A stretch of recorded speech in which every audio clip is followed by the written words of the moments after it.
இது 100வது நாளாக இருப்பதினாலே நம்முடைய ஜெபங்கள் 100% கேட்கப்படுவதற்கு நாம் என்ன செய்ய வேண்டும் என்பதை இந்த நாளில் உங்களோடு கூட பேச விரும்புகின்றேன். முதலாவதாக, என் நாமத்தினாலே நீங்கள் எதை கேட்டாலும் நான் உங்களுக்கு தருவேன் என்று சொன்னாரே.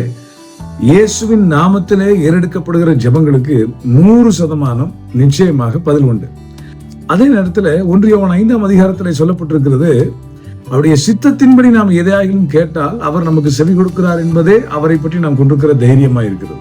ஆகவே இயேசுவின் நாமத்திலே ஜெபிக்க வேண்டும். அதே நேரத்தில் தேவ சித்தம் அறிந்து அந்த காரியங்களை நாம் கர்த்தரிடத்திலே கேட்க வேண்டும். 3வதாக மிக முக்கியமான ஒரு வசனம், நீங்கள் விசுவாசம் உள்ளவர்களாய் ஜெபத்திலே எவைகளை கேட்பீர்களோ அவைகளை பெற்றுக்கொள்வீர்கள் என்று சொல்லப்பட்டிருக்கிறது. அதாவது விசுவாசம் இல்லாத ஜெபம் நிச்சயமாக நமக்கு பெரிய பலன்களை கொண்டு வராது. ஆகவே வசனத்தினால் தூண்டப்பட்ட ஒரு விசுவாசம் நமக்கு இருக்கும் என்று சொன்னால் நிச்சயமாக நம்முடைய ஜெபங்களுக்கு 100% பதில் கிடைக்கும். 4வது, நீங்கள் என்னிலும் என் வார்த்தைகள் உங்களிலும் நிலைத்திருந்தால் நீங்கள் மிகுந்த கனிகளை கொடுப்பீர்கள், வேண்டிக் கொள்வதை கர்த்தர் உங்களுக்கு திரும்ப தருவார். ஆகவே 100% நம்முடைய ஜெபங்கள் கேட்கப்பட வேண்டுமானால் நம் கர்த்தரில் நிலைத்திருக்க வேண்டும். அவரில் நிலைத்திருக்கிறவன் அவர் நடந்தபடியே தானும் நடந்து கொள்வான் என்று யோவான் தன் நிருபத்திலே சொல்லுகின்றார்.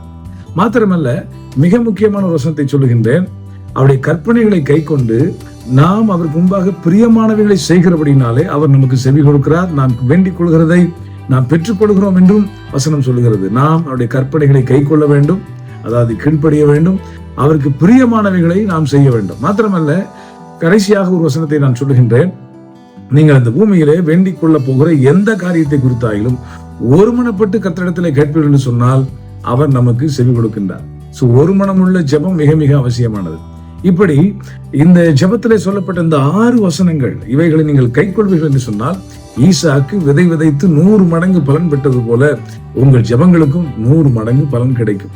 அதாவது நல்ல நிலத்திலே விழுந்த விதை 30, 60, 100 பலன் கொடுத்து என்று சொல்லப்பட்டிருக்கிறது.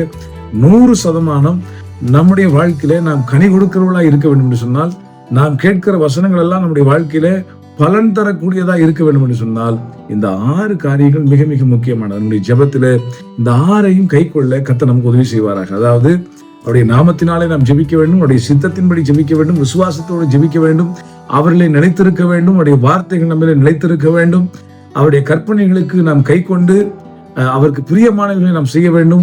ஒருமனப்பட்டு நாம் கர்த்தரிடத்திலே கேட்கிற போது கர்த்தர் நிச்சயமாக நம்முடைய வாழ்க்கையில எல்லா ஜெபங்களுக்கும் பதில் தருகிறார். கர்த்தர் தாமே உங்களை ஆசீர்வதிப்பாராக.